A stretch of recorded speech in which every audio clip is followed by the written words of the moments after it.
watching news at Prime. Let's get into another discussion now. An Azanian Independent Community Movement and the Creatives Congress Movement have officially merged with ActionSA. This is ahead of a looming local government elections.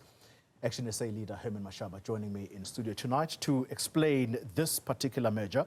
Good evening to you, sir, and thank you very much for making time. Good evening, Goli, and good evening to the viewers out there at home. Actually, I need to correct one small item. The Creative Congress, it's a national movement of our artists who have really been failed by the 22 years of our democratic dispensation.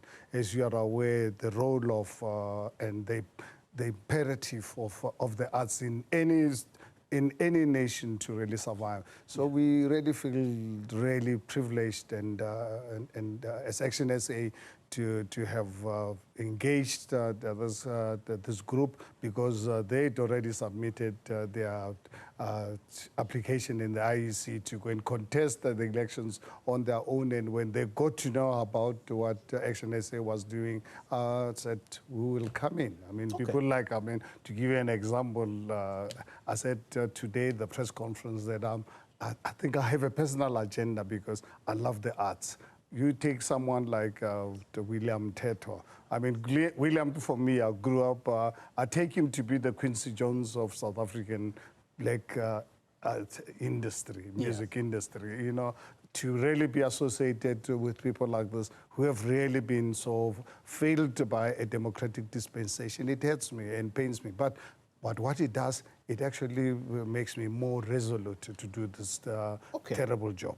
Well, let's talk then about the Creative Congress Movement, CCM for short, seeing that you've already started talking about them. They are not represented in any council at the moment, and as you've just said, there is yet to be a registration of them by the Independent Electoral Commission. How do you know that you are bringing on board legitimate people here who are not going to give you a headache at the end of it? We've seen many examples of this in South Africa.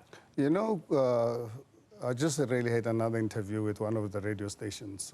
If you are afraid of headaches, you know what you must do. My advice to people who are afraid of headaches, go home, go into your bedroom, close the door, close the curtains, get inside the blankets.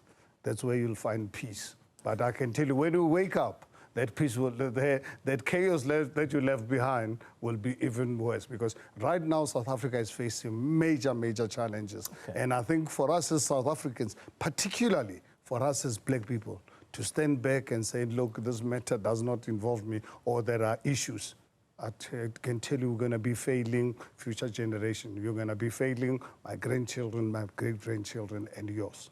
Well, a very short and sweet answer there. Go to the bedroom and sleep. Then let's talk AICM. They have a representation in some of the councils in the Northwest. Why are you so confident about them? Who are they, and what do they bring on the table for you to be happy to have them as your representatives? Okay, this one is also another exciting one, because I looked at the by-elections last week. I think all over the country we had 4 by-elections. Political parties scrambling for four councillors. ActionSA comes from nowhere, a 5-year-old political party. Just before the close of the year, we acquire 7 sitting councillors without going through a by-election. You remember last year, January, what we did? Acquired 34 councillors. Right now, as ActionSA, we're sitting with councillors without going through a by-election with just over 40 councillors. And our target is to, by the end of this year, we're going to do everything possible to get additional, we must reach a target of 100. And that's what our Deputy President, Dr. Kekana, is working on. Because you're working with people, these are people who started a political party and contested in the Daun region, sitting 7 councillors. Now those councillors now, as I'm talking to you, they belong to ActionSA. In the Northwest Province alone, in that province, we're now sitting with 30 councillors, including the 7. We had 22 from Forum for Service Delivery, and now we contested, remember in October last year, we contested a by-election in Ramotsheremuila where we beat the ANC after 30 years with 2 votes. With 2 votes, we won, we took over. So we now 30 councillors in a municipality where ActionSA has never contested in the local. This is going to be our first local government elections in the Northwest. So it's really very exciting. And we are represented in the legislature. Okay. So I think it's actually quite exciting for us. Very quickly on this, Mr. Mashaba, an interesting statement that you made today, and that is that you are not going to be everything to everyone. Simply put, you're saying you are not going to contest in every municipality. So which of the municipalities are going to be the ones that ActionSA contests in, and where are you going to say, well, here, thanks, but no thanks? No, I won't tell you about the ones that I'm not going to contest, because South Africans expect ActionSA to contest all the municipalities. And unfortunately, with a 5-year-old political party, we don't want to really overstretch ourselves, because putting in councillors, putting in mayoral candidates is not an easy exercise. We took a decision last July, that same weekend when Lieutenant General Nhlanhla Mkhwanazi made the expose. We were at the strategic session, and immediately after that, we had a press conference and announced that we've identified the 44 municipalities, but we've categorized them into 3 categories. A categories are those that definitely are going to contest, and B will be the ones that can easily come into A, and 3, they must really work hard. But the ones that are in category A, I can share with you. The city of Johannesburg, the city of Tshwane, eKuruleni, eThekwini, and so forth. Those ones we are going to really contest. Municipalities like Rustenburg, So what is, Mr. Mashaba, what is the qualifying criteria then? Because it would seem you are targeting urban areas. No, and you are neglecting the rural parts. Is that the strategy? The municipality, Taung, these are rural areas. We're going to, those are in category A. Those are real rural municipalities. Moretele municipality, we're going to contest. Why? The criteria we've used is because we've got representation.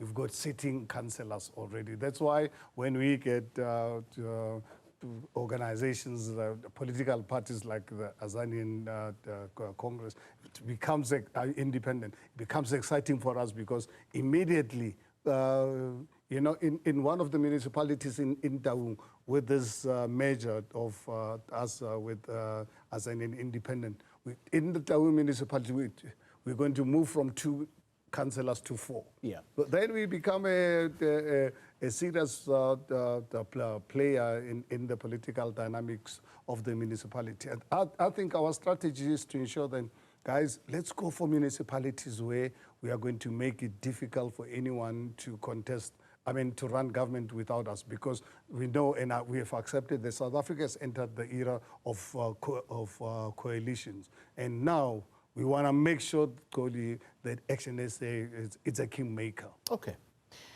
2 quick questions before we end the conversation.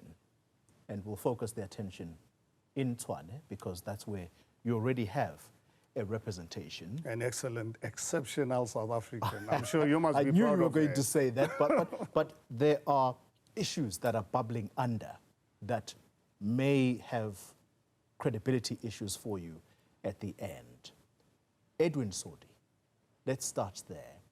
Why should other political parties be creating or establishing search parties to find Edwin Sodi when I think it was News 24 in their article yesterday where they were saying it took them a WhatsApp to locate where he is, and yet Mayor Nasipi Moya says she can't find Edwin Sodi in order to blacklist him from doing business with the city. Colleague, I really urge you guys, not especially as media, you have a huge responsibility. You don't operate like a guy from Haramutse in a Shebin, people talk and they take that to really be the news.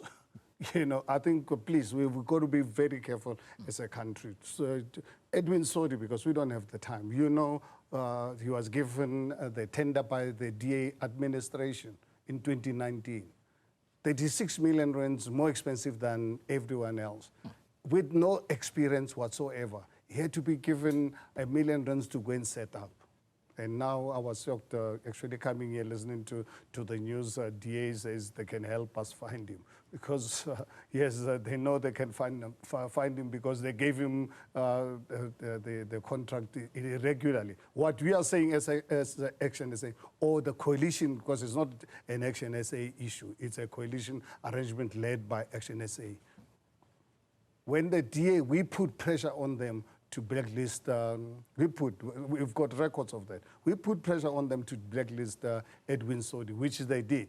But what they do, because of the incompetence, they did not give the National Treasury proper documentation around making sure that Edwin Sodi is blacklisted throughout the country. So this matter was then given to us. Now the city we are busy with that exercise, and the executive mayor issued clarity on this matter that people saying that we're looking for Edwin Sodi, I think they are playing really into Shebin type of gossip. I think, please, we're running a country that has been really messed up. Our people are drug addicts.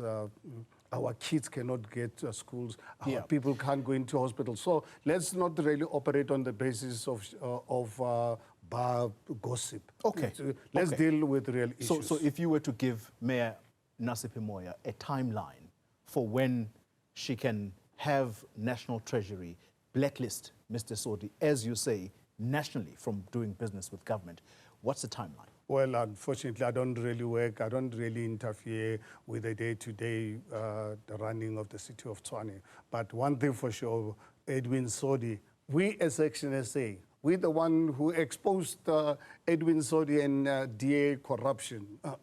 You know, we spend our own money. In fact, at the time, that's even before the formation of ActionSA, running a commission where DA refused to participate in that commission using a retired judge. All right. So I'm saying is give the mayor and our coalition partners to work on this, but I can assure you it's a priority. We don't want to see Edwin Sodi anywhere near the city of Tshwane at this point in time. All right, let's talk about the switch-off campaign, again, by Mayor Nasipi Moya. She made headlines last week for attempting to switch off Kgosi Mampuru prison. There was some flack about that. Do you believe that this particular campaign has run its course, or do you think that she's still on the right track here? Dr. Nasipi and our coalition partners in Tshwane did not really threaten to switch off Kgosi Mampuru prison for political reasons. I think every South African must pay their bills. And luckily, as I'm talking to you right now, I'm sure you are aware, Department of Public Enterprise has now paid. Public Works. They have now paid. And this actually demonstrates the blueprint I said when I was the mayor of the city of Johannesburg. I wasn't playing. I wasn't in this game to make friends with anyone.